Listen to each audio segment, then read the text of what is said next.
বিশ্বকাপের গ্রুপ পর্বে ব্রাজিলের ৩টি ম্যাচেই নেইমারকে না পাওয়ার আশঙ্কা আরও জোরালো হয়েছে। মরক্কোর বিপক্ষে প্রথম ম্যাচে তাকে না পাওয়ার গুঞ্জন আগে থেকেই ছিল। এবার সেই সম্ভাবনায় নতুন করে ইঙ্গিত দিলেন ব্রাজিলের কোচ কার্লো আনচেলত্তি।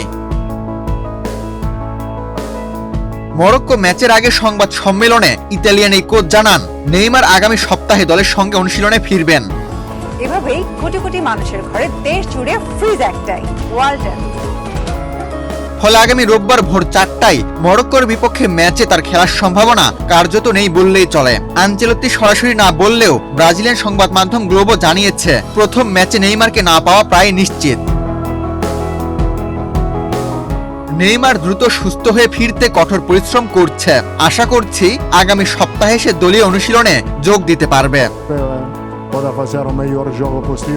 পূর্ণ ফিটনেস ফিরে না পেলেও কেন নেইমারকে বিশ্বকাপ দলে রাখা হয়েছে সেটিও ব্যাখ্যা করেন ব্রাজিলের কোচ। তিনি বলেন, নেইমারকে দলে নেওয়ার কারণ শুধু তার অসাধারণ টেকনিক্যাল দক্ষতা নয়, তার অভিজ্ঞতা এবং তরুণ খেলোয়াড়দের অনুপ্রাণিত করার ক্ষমতাও আমাদের বিবেচনায় ছিল। এদিকে ইংলিশ সংবাদ মাধ্যম স্কাই স্পোর্টসের দাবি, শুধু মরক্কো ম্যাচেই নয়, গ্রুপ পর্বের 3টি ম্যাচেই নেইমারকে না পাওয়ার শঙ্কা রয়েছে ব্রাজিল শিবিরে। যুক্তরাষ্ট্রে ব্রাজিল দলের প্রস্তুতি ক্যাম্পে যোগ দিলেও এখনো বুট পরে মাঠে নামেননি সান্তোস তারকা। সতীর্থদের সঙ্গে বল নিয়ে হালকা অনুশীলন করলেও তিনি রানিং শু ব্যবহার করছেন এবং বেশিরভাগ সময় কাটাচ্ছেন ফিজিওথেরাপিতে।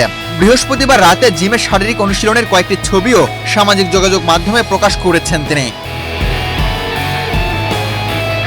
27শে মে ব্রাজিল জাতীয় দলের ক্যাম্পে যোগ দেওয়ার পর মেডিকেল পরীক্ষায় নেইমারের পায়ের পেশিতে গ্রেড 2 চোট ধরা পড়ে। চিকিৎসা চলমান অবস্থাতেই তিনি দলের সঙ্গে যুক্তরাষ্ট্রের বিশ্বকাপে ক্যাম্পে যোগ দেন। চোটের কারণে প্রস্তুতি ম্যাচগুলোতে খেলতে পারেননি তিনি। আর বর্তমান পরিস্থিতিতে মরক্কোর বিপক্ষেও তার খেলা প্রায় অনিশ্চিত বলেই মনে করা হচ্ছে।